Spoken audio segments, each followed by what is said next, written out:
哈喽啊，哈喽啊，大家！就是随着冬天的到来呢，我在夏天订的东西也到了，先进行一个小小的分享。一个就是他俩的这个应该算是团子吧，超级可爱。还有陆续到的这种小立牌儿，都超级萌。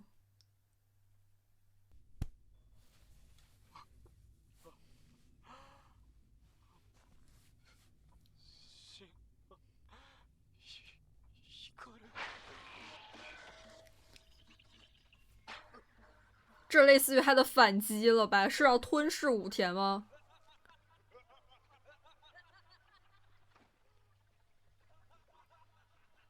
这是他的本体，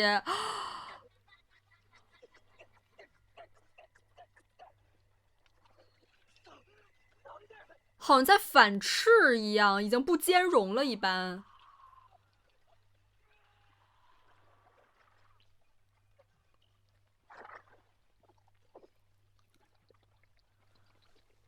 这也太恐怖了吧！就是他有一个差点完全要一个大爆发、大喷发的这么一个状态，但最终还是愈合了回去。但是医院对希卡鲁来说有用吗？本当なの？武田のじじいが暴れたって。ちょっと待って。まさか警察とかさ。集落内のちょっとしたいざこざってことで済まされるみたい。私は哦，旁边应该是希卡鲁。隣で寝てるけど。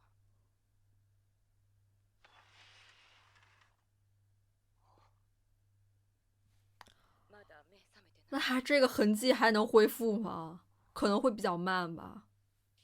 希卡鲁肯定是大号神力了，已经。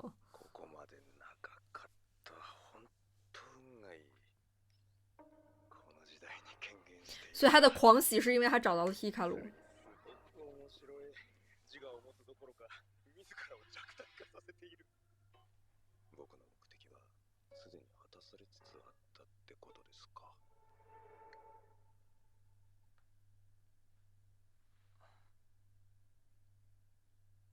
時間がかかるんや。命に関わるダメージの時は。親父は多分助からんらしい。哦，那个爷爷。駆けつけたが間に合わなかった。すみません。他真的在意吗？いや、正直俺も嫁もホッとしとる。不謹慎やけどな。そういえば僕のサングラス知りませんか？他瞎子，他看不见，那他是通过什么灵魂感知之类的吗？去看见？もしかして目が見えとらんのか？そうですね。小仓鼠是他的眼睛。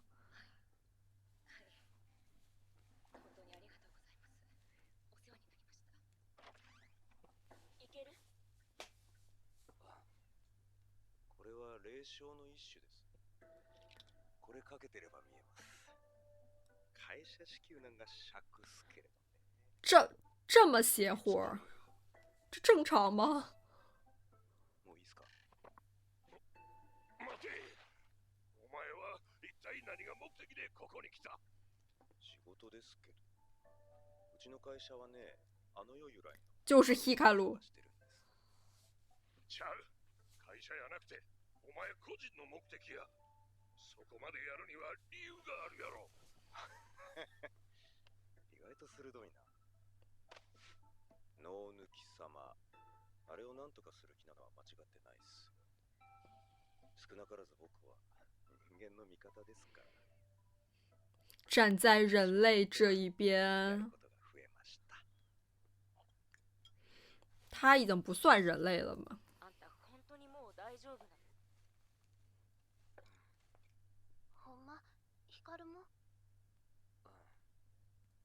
ねえ、なんで武田さん家に行ったわけ？危ないこととかに巻き込まれてないよね。もし困ってるなら。平気やから。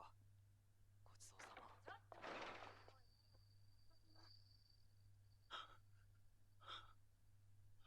よしき、大丈夫か？別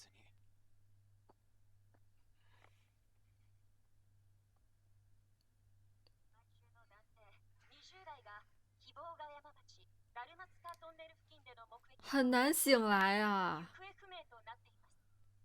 このトンネルは心霊スポットとして知られており、VTuber であった男性は先月20日、SNS にダルマ塚に行ってくる、生きて帰れたら動画。なあ、知っとる？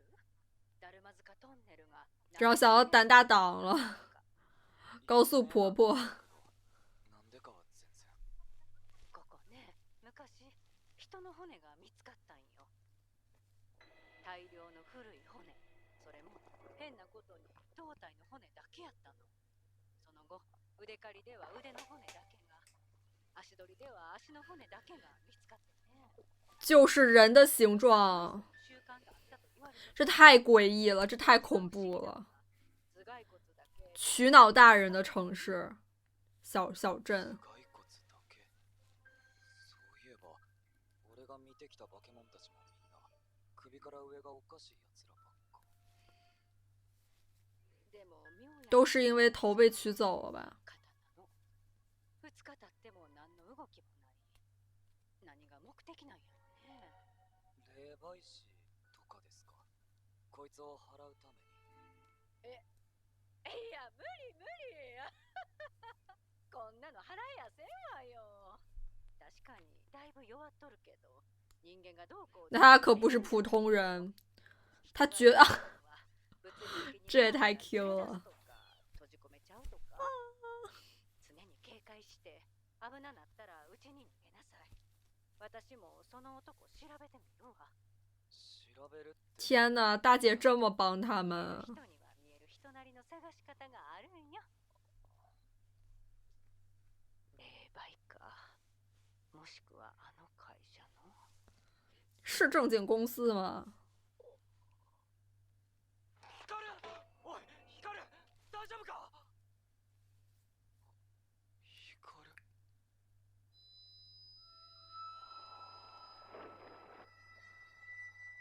他就像重启了一样。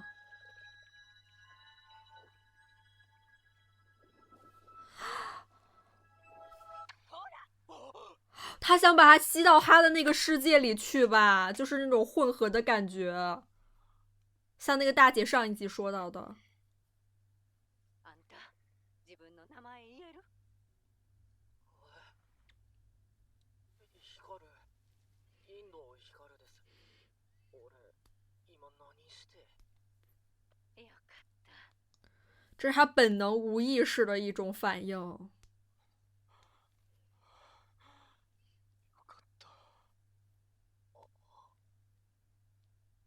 他好自责，又是太阳花儿。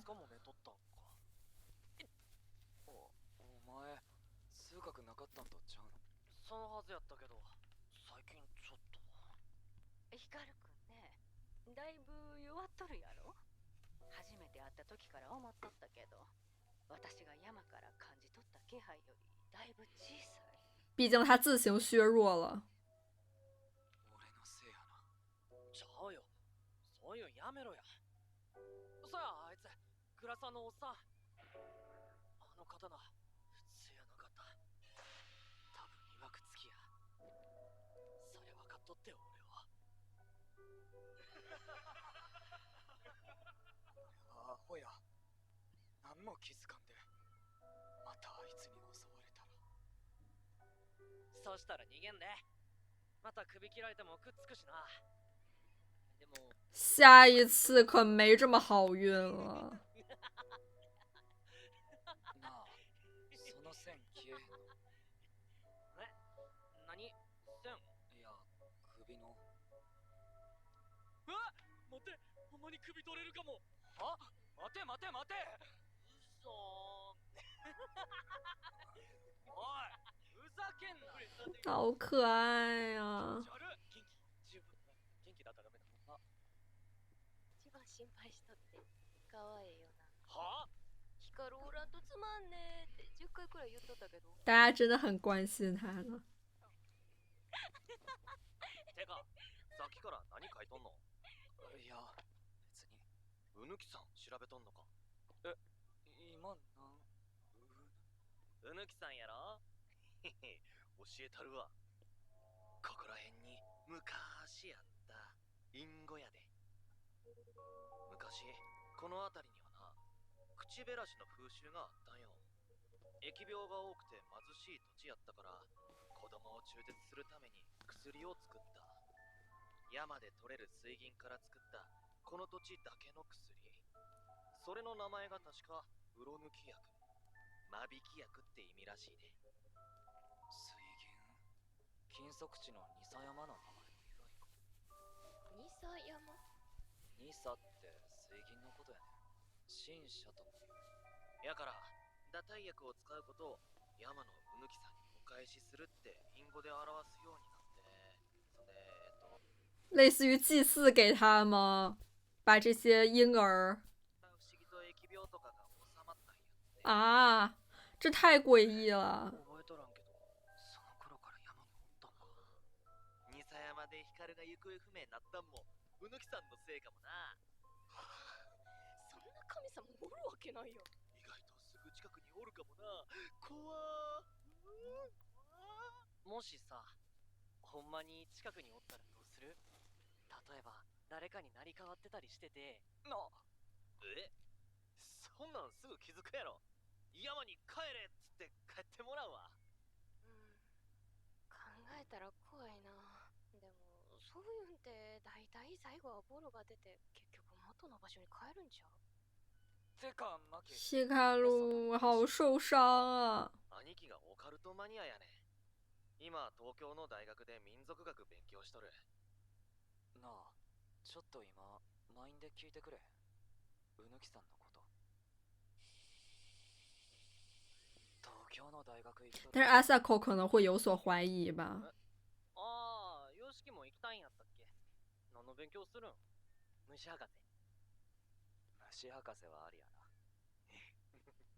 そういやお前、昨日の夜うち来たよな。何やったん？わからん。記憶がぼんやりしたって。なんでそんなことしたんやろ。他记忆都错乱了吗？来たで、兄貴から返事。おお。分損した1700年頃にはうぬきさんの信仰はとっくに失われてたが、藩ではこの地域に介入するとたたられるとささやかれ続けてたんよ。そしたら当時弾圧されてた別の宗教の信者たちが逃げてきて、これ幸いと住み着いた。だから希望が山には今も教会が多い。就这之前提到过。やってよ、こんなん知りたがるとか、もしやお前もオカルトマニアか？でも首たちには教会なんか就不是一回事。信仰が失われた。本当にそうなんか？この祭りはな、もともとあの山の神さんのための祭りやね。失われたんやなくて変容したんやとしたら、うぬきさん、山の神様への信仰はどこかの時点で変化した。名前が変わるんはよくあることや。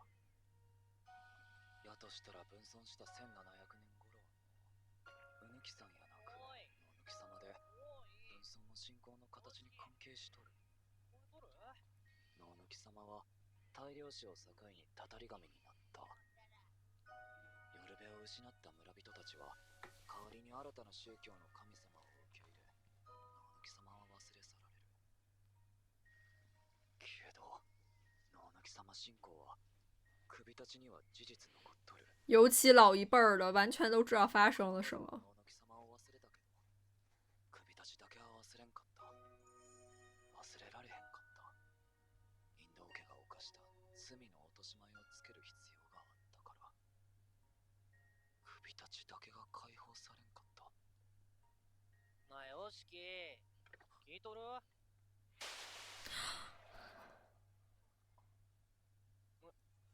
别这样。どこまで話したっけ？俺が最初はうぬきさんやったとか。あのグラさんのおっさんはどこまで知っとんのやろ。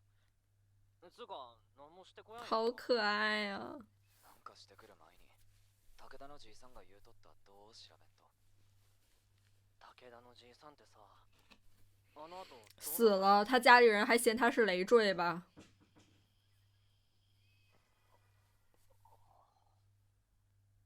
あるんは知っとったけど、一応手入れはされとるな。あ、鍵持ってきたか。太危险了。真っ暗で何も見えん。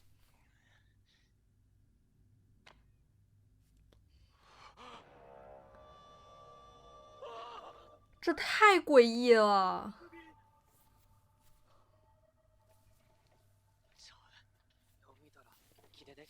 不是真的头骨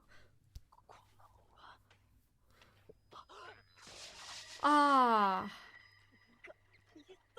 触发了他的什么记忆吗？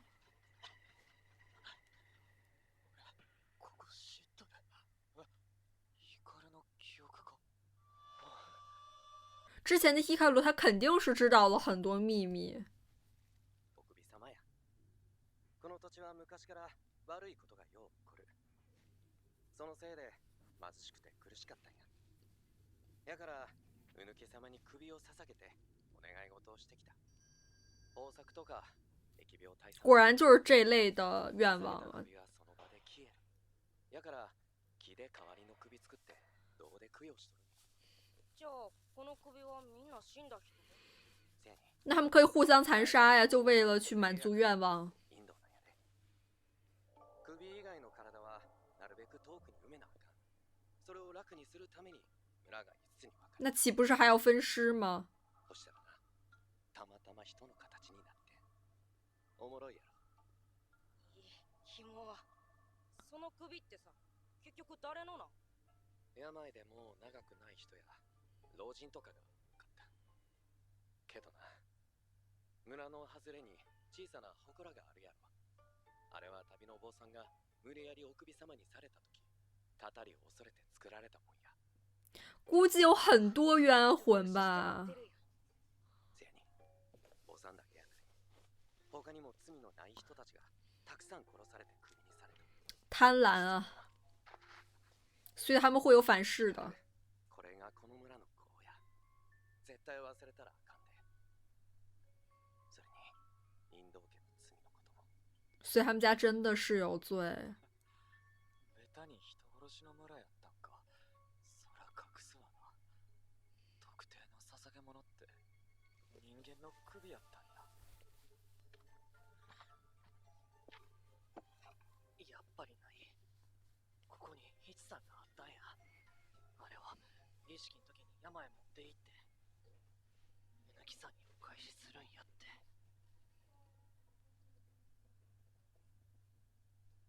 でも俺は願いを叶えるに首なんかいらんのに、なんで？ヒカルの記憶全部思い出したんか？結局インドの罪言うんは。思い出せ。そこはまだもやがかかっとる。ダメか。他にヒカルのお父やんと親しくていろいろと知ってそうな人なんて俺にはおるけど。啊，就结束了。但是就如 Hikaru 所说，他并不需要人头去实现愿望，所以这个到底是为什么村民们会这么去做，也有可能只是他们自创的这样子一套说辞，去满足他们的这种杀人的罪行。对于 Tanaka 或者说他们公司的这个目的也越来越感兴趣了吧？就虽说现在看上去应该是为了去消除这些异端、这些封锁物。但是总让我怀疑，就是他们到底真的是站在人类这一边吗？他们到底是有个什么样背后的动机吗？其实考虑到 Tanaka 他其实也并不完全算人吧，就是在他们的这种定义里面，到底怎样才算人，怎样才算非人物种呢？这些到底是由谁来去做决定的？就是又回到就是 Hikaru 他也说过，就是群瑶大人、曲大人他是不需要这种投入去进行一个祭祀的。那到底谁在决定着这一切？如果确实是这样的话，这也侧面说明了，就是这个取脑大人他的这种愿望机制，并不涉及到那种就是非常宗教的东西，或者说那种执念，或者说是什么祭祀之类的。取脑应该也不是他的本能的需求需要，而是类似于后天被这些人们所贴上的标签，他们需要把它塑造成这样的一个形象或怎样吧。如果是这样的话，他们献祭头颅等等这样子的行为，就是他们自己设计的一套方式。这种主动设计的仪式，并非是神的这种意愿。非常有可能的一点就是，他们只是在借用这种所谓神的名义去，类似于做一个替罪羊，或者说当有些异端发生的时候，他们去除掉它，也可以用这种献祭的美名之类的，这就很恐怖啊。就比如说像之前他们村子里就有那种同性恋或者什么的，我就非常担心他们这种会不会就是排除异端的一种方式，就是让这些不合群的人消失掉。像之前也在取脑大人的那个就是那种世界里面吧，就是有那些声音，比如说头发要剪到什么样子啊，要结婚啊什么之类，就是七嘴八舌的那种声音，好像这些都是要让他们去规训他们成为同一种合群的那种存在，都不想去背负这些罪恶感，所以呢就把他们说成是神的旨意。如果真的是这样一套逻辑的话，那村子根本就不是被诅咒过或怎样吧，这个取脑大人仿佛就变成了一种就是容器一般的存在，就是去吸纳他们的这些贪婪，然后呢帮他们像避雷针一样在山顶上去驱散这些污秽。这就不禁又让我想起，就是希卡鲁他真正被家计所需要的那种感受，让他有了一个容身之所，这对于他来说到底有多么重要，意义有多么的非凡吧。毕竟这些人们或者说是人们对于取脑大人更像把它当做一个工具，去应对村子这些肮脏需要贪婪愿望的一个牺牲台而已。同时还有就是这集提到的那个就是传说中的习俗，就是为了减少这些粮食的使用，就是去打掉孩子，去用就山里这些水银去制成这种药，然后呢就美其名曰说把这些打掉的孩子是还给了就是献给了这个取脑大人，本质上就是通过制造这一套非常封建的这种宗教体系，这样才好去对这些其他的村民，包括年轻一代的村民去进行一个道德上的掌控。就是一方面他们维持了这个人口控制，另一方面又赋予了这些宗教这些正当性吧。我觉得将这些药物，然后包括这些祭祀的残酷行为给包装成传统信仰和这种神秘的仪式，真的是太恐怖了。就是他们骨子里就相信这些个体是可以被牺牲的，只要去维持好这种秩序。最后出现的这个堂里面的这些木头雕刻的头颅真的是很诡异很恐怖，不管是他们不断的去雕刻这些献祭了的头颅，还是就是家计他们这个村子里现在看到的怪物都是那种头和身体分离的这种状态，我觉得都是就是在指向可能头确实就是最重要的部分吧，就是因为它是承载着真正的意识形态，承载着每个个体的个性吧，所以就是去进行一些精神上面的控制和分割，就必须要牵扯到这个头和身体的这个物理上的切割。我觉得不管是他们这个村落最后就是拼成一个人的形状，还是他们这种头颅分离的这些祭祀，展现的都是这些村落对于这些个体的拆解和掌控吧，就不仅仅是物理上的分割，同时也是一种精神上秩序的维护和掌控。那这期是不是到这结束啦？我们下期再见啦，拜拜。